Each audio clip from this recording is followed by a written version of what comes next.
We're going to set the stage, we're going to tee it up, and then let's play the game. That's kind of like how this session will go. So relax, enjoy, not too much, don't want you to fall asleep. But by the same token, this is kind of very good information, I think, that I want to put into your hands. It's the latest stuff that we have, and I hope that it is going to be informative as well as enjoyable.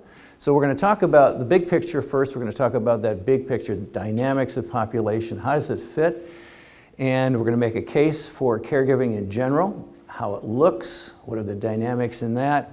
Then we're going to talk about the family situation. It might be a dialogue between you and a parent or some other family member.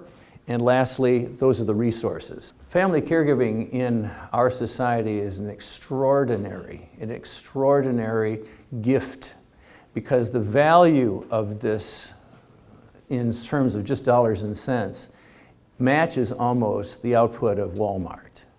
And we're talking about over 40 million people that are delivering that caregiving every day, sometimes 24/7 if we're talking about an Alzheimer's person. I think one of the things we should be aware of is how our population is moving ahead. And these diagrams here kind of give you a visual of how our population was structured and how it's moving differently today. You'll notice on the slide to the right here, you're beginning to see the boomers coming on board. You remember those people born between 1946 and 1964. That's how we bracket the boomers. And as this population moves through that spectrum, there will be many changes, and you can see that as it moves up. And how important that is when we look at the numbers, because those numbers are going to be the caregiving process and how it's going to be stressed or strained in terms of just raw numbers of people to help this population as it moves through.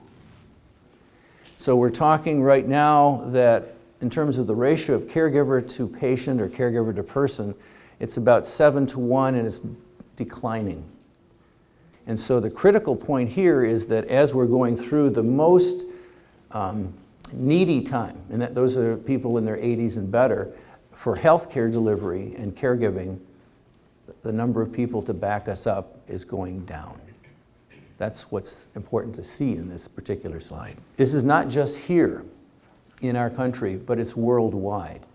The most important one is here. It's the 85 and over group, because that is accelerated in its growth, and that holds, of course, the key to all of those things about caregiving that we're going to talk about. And another picture is chronic disease. Remember today, that's what takes us down, is chronic disease, not the infectious diseases of the past, because we've conquered some of those things, at least in our country. And you can see the various processes of chronic disease, and you can see ones that are in prevalence, starting with heart disease and going down to cancer. You notice where Alzheimer's is here. That's moving up. Here is what I was talking about earlier, that even though we might have chronic disease, we do have means to control that, and that is exercise, diet, physical activity, watching our smoking and drinking habits, all of that stuff. You know, it's rather strange, isn't it, that there's something that we can do about it, and yet we fall into it. We want a pill that can transform it rather than work at it. And this is kind of a mindset thing that we need to kind of overcome, that this chronic disease process doesn't have to be painful and limiting if we change our lifestyle. Now let's get into the second section here, and this is talking more about the differences in generations and how people respond.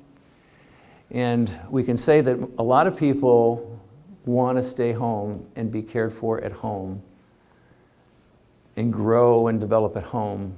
But the issue, of course, is that it's a different generation. They're not as compliant.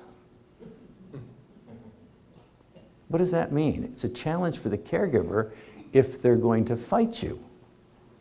See, the boomers are not exactly easy people. We're not. We tend to be smartasses sometimes. We know better. And that makes it very challenging for caregivers. when you have that attitude that we've read that, I went online, I know that's right. Wow, that's a change. Because the traditional, the great generation, when they looked at that white coat, it was yes doctor and no doctor. Not today. And you can expect that to change as well. Now, this is a representation of all the different generations that are out there and how they're categorized by the social scientists. Why is it important? Well, it's important to know a little bit about the traits and general characteristics of this generation. Do you know who put this together? Manpower, the largest employment agency in the world, because they know how important this is in the workplace and how the different generations interact with one another, sometimes positively and sometimes negatively. But in order to understand that, is to understand the working dynamic and making people, working together to accomplish the goal. So that's kind of like why they did this. So what we'll present is just kind of ideas about just general characteristics. They don't necessarily define you, but they characterize you, okay? And the great generation, boy, look at that. We're talking about the generation going through the Great Depression, the Second World War, those kinds of values, saving rather than spending. They value hard work. They like that personal touch. Those are the kinds of things that characterize this great generation. The boomers, however, are a little bit different. They are not the savers, they are the spenders. And that they've grown up with television and all these wonderful things that just mushroomed after the Second World War because they were times of prosperity. And they are a little different in terms of how they respond to people and interact. Let's go into the Generation X. Now, a little bit different too. They are a little more like the traditional generation in their spending habits, a little more conservative. They've grown up with more electronic communication, and that they're very comfortable with that. They're a little indifferent to authority. They don't kind of respect it in the manner in which the great generation does. So it's something for us to work with as they go through their lifestyle. And again, these are general characteristics, but I think it's something that does have value in order to understand that process. And the millennials, they're the generation most likely to be the caregivers for the boomers as they hit the 80s and so forth. So it's something to look at. They're very, very technically savvy. The last one that's out there, they really haven't termed the Generation Z yet. Most likely they're going to be called the iGens or the Digitarians because they're so into technology that I worry that they are not going to be able to communicate on a personal level. So that's something of a challenge that we're going to have to work with this generation as they go through too. But I think the bottom line, no matter what generation we're talking about, no matter what pattern of communication we're talking about, Aretha Franklin said it well, R-E-S-P-E-C-T. If we remember that very, very basic principle, that we can see that that will work no matter what generation we're talking about.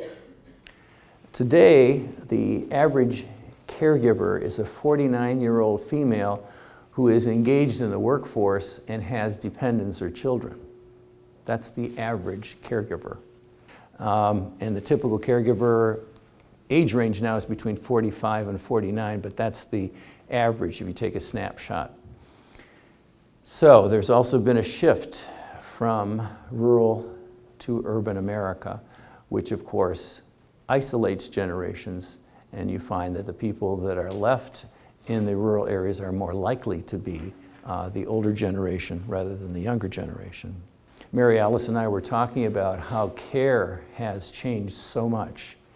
The care that's being given today in the home 10 to 15 years ago used to be called skilled nursing care.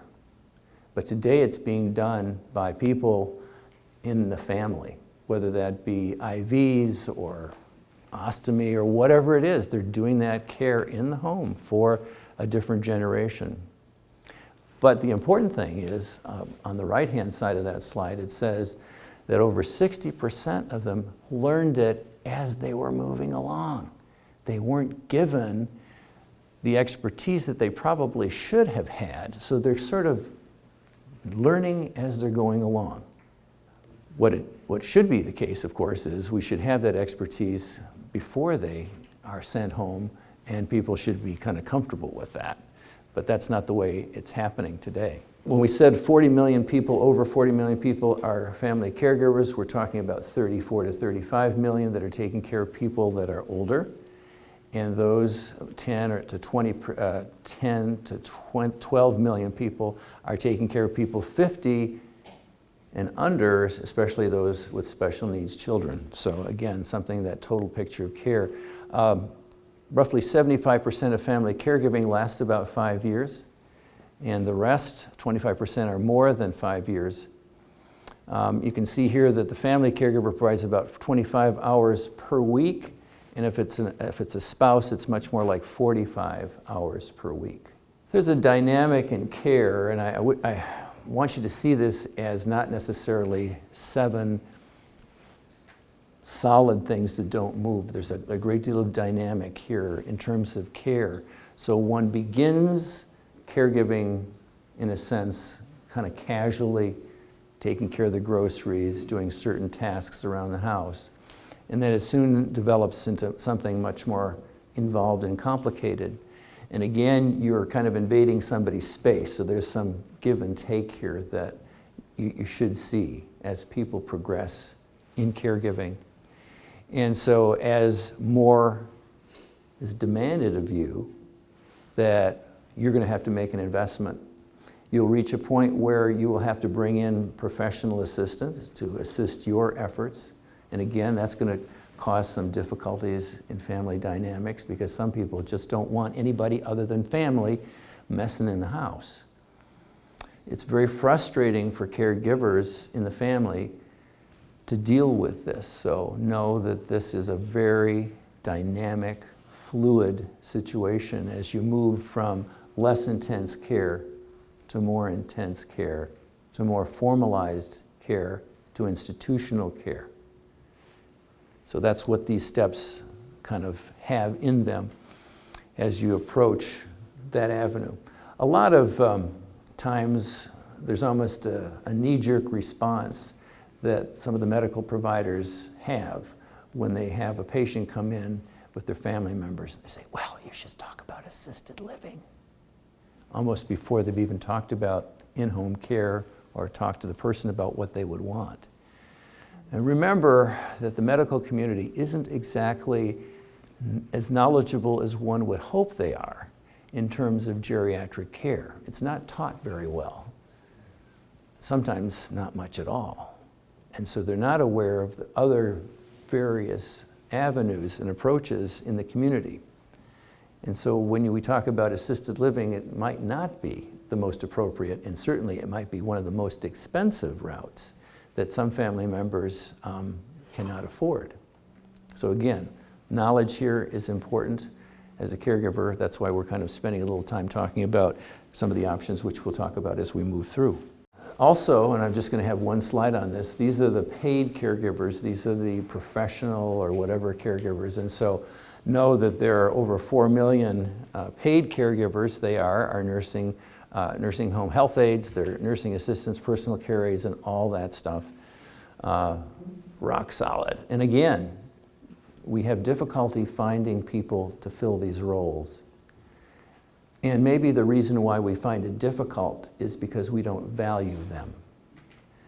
The slide there, the material that you see falling down here, we can put it in the negative too, that if we're not providing a living wage, we're not providing enough benefits, we're not providing opportunities for advancement, we're not having mentoring going on, we're not having people that provide guidance and care with these people as they're creating a career path and a profession.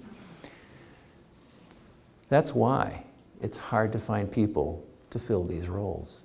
And it will be increasingly difficult to do that unless we use the positive. So if we're serious about fulfilling this gap in our care delivery system, we have to be serious about treating these individuals with the professional respect that they deserve. And let me make a suggestion. For those people who like to condemn some of the immigrants that are flowing back and forth, I ask you this question. Would you like to be cared for by someone that comes from a culture that values aging and respects it or not? Think about some of the cultures that these individuals come from and how they treat older individuals in their society. About 50% of the hourly and 33% of the salaried individuals that are out there providing care are not given the flexibility that they should have to manage both the work and the caregiving.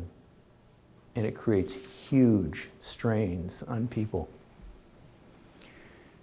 Certainly we do have the Family and Medical Leave Act, but that doesn't help those people who need to work. It leaves a gap. And there are very few pilot programs out there today that, in a sense, work with people that are providing care and support them in the working environment. So that when you have people that are performing some very complicated and involved things, and they're also expected to be performing well on the job, sometimes there's a disconnect. And people wind up quitting their job or taking an early retirement or whatever in order to manage the caregiving that takes place. There are some kind of hopes out there in terms of technology that may help us manage some of these things you're certainly aware of, but maybe not applied to caregiving. They're improving the monitoring devices in the home in all sorts of ways, between turning off a stove if it's on too long or having a software program built into the television to kind of measure a person's intellectual capacity and so forth. But a lot of these programs, these monitoring devices, are extremely expensive. And so we're hoping that that will drop a little bit so that these things can be utilized more effectively and more generally in the home. Medication management devices have been out there for a while, but the current ones are much better. They're more engaging than the ones of the past, so we can expect those things to improve. And how many have been noticing the grocery stores?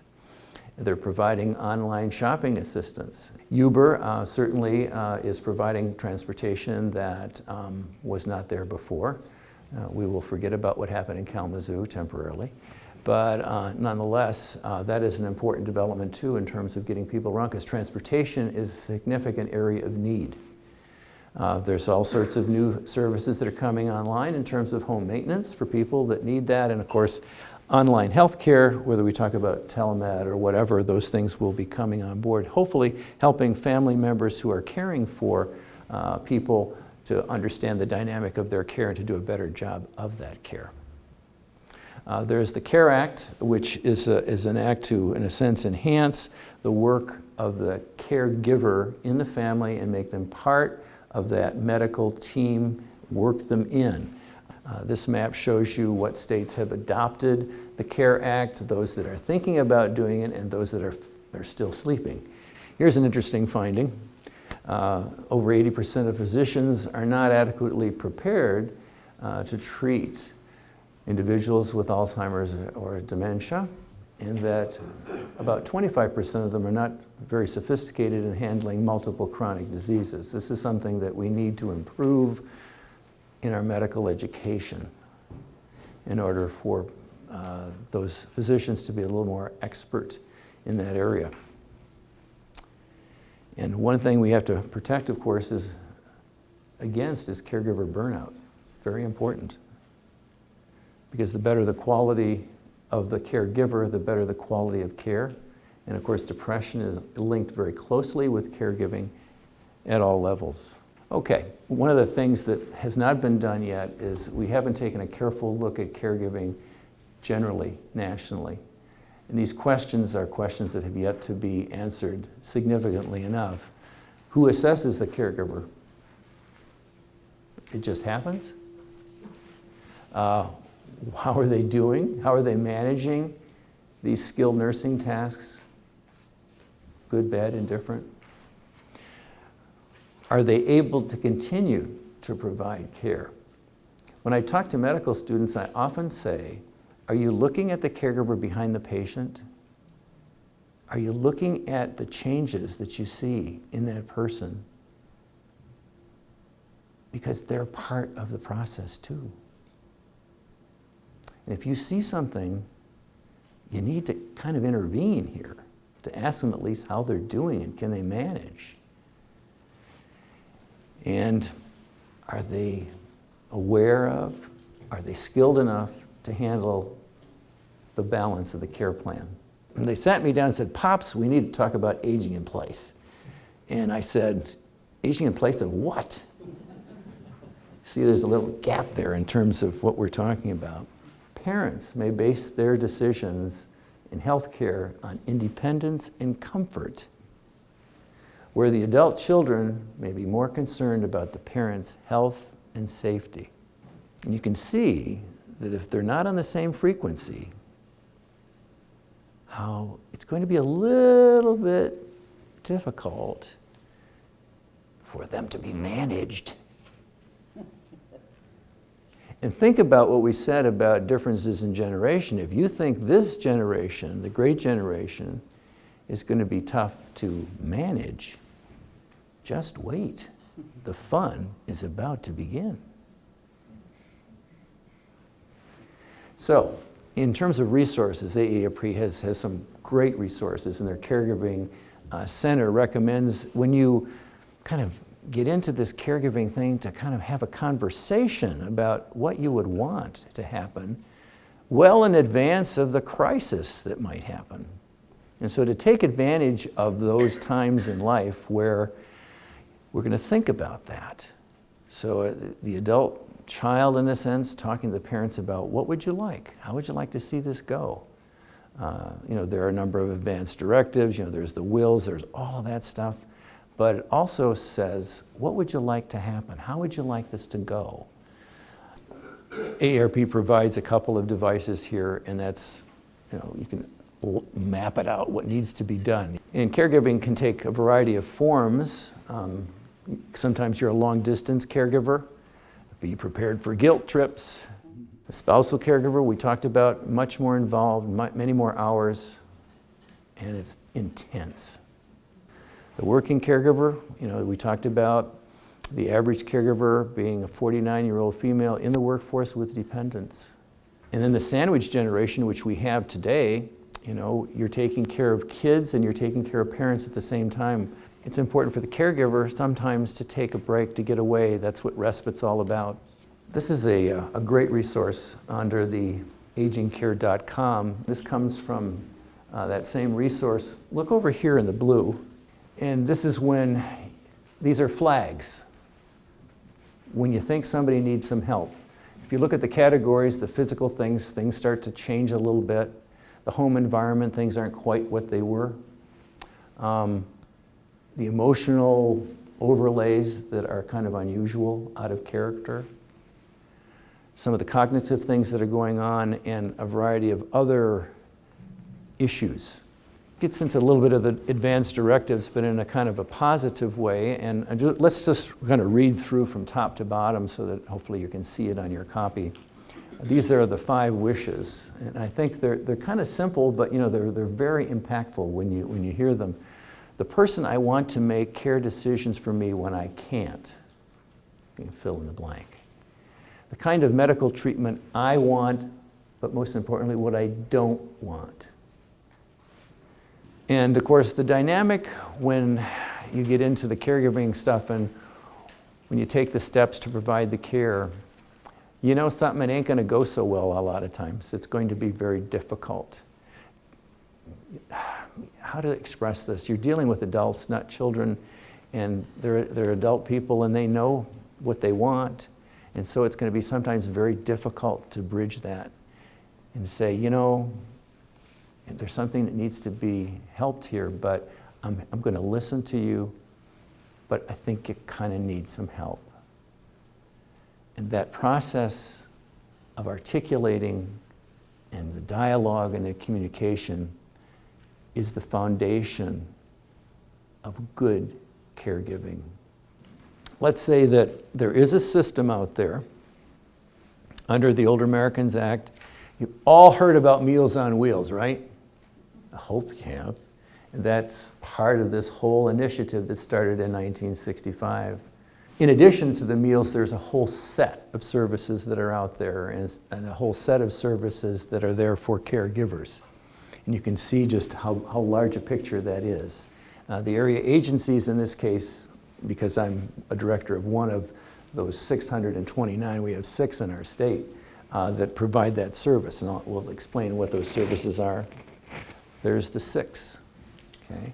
And you can see there are websites and so forth. I would encourage you to at least look at the ELDERCARE locator that we do have. There's a National Family Caregiver Program, and it's a program that's been out there for 20 years. And Kay Bonnigs, who you see there, is our specialist. Anybody would benefit from Kay's long experience too in that area. And those are the kinds of services that are available in the Family Caregiver Program. This is part of the Lifelong Links. It's a one-stop shop kind of thing where not only aging services, but services for disabled adults and people over the age of 18. Another guide for families that are approaching caregiving, courtesy of AARP. You can see the content of that website at the base here. Information in your hands. A brand new perspective on caregiving just out for generations. The Family Caregiver Alliance, another national group that has tremendous resources for caregivers.